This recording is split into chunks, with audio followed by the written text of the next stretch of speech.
Sa puspusong operasyon ng pambansang pulisya laban sa mga nagtatago sa batas, arestado ang isang most wanted person na may kasong robbery with rape sa Bohol. Ang buong detalye ng atid ni Patrolwoman Nikia Saniedo.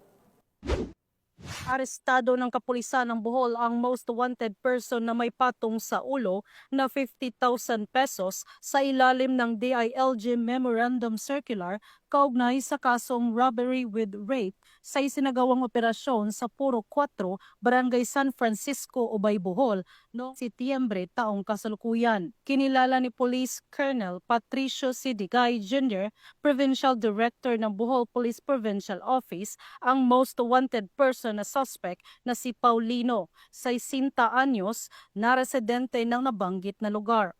Batay sa ulat, bandang 1:20 ng hapon nang maaresto ng mga otoridad ang suspect sa bisa ng warrant of arrest para sa kasong robbery with rape, criminal case number 7161 na inisyo noong February 10, 1992. Ito ay inisyo ni Honorable Achilles L. Melicor, presiding judge ng RTC Branch 4, Tagbilaran City, Bohol, na may 300,000 pesos rekomendadong piyansa.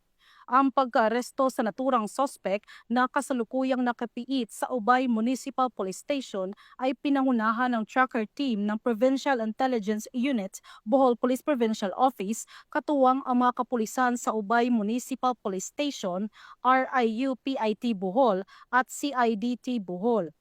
Ang matagumpay na pag-aresto ng sospek ay patunay ng Bohol PNP ng kanilang mas pinaiting na pagpapatupad ng batas upang panatilihing ligtas at payapa ang komunidad, alinsunod sa direktiba ni Police Lieutenant General Jose Melencio C. Nartatis Jr., Acting Chief Philippine National Police. Mula dito sa Bohol Police Provincial Office, ako yung Police News Network Correspondent, Patrolwoman Nikia Saniedo, alagad ng batas, tagataguyod ng balitang pulis.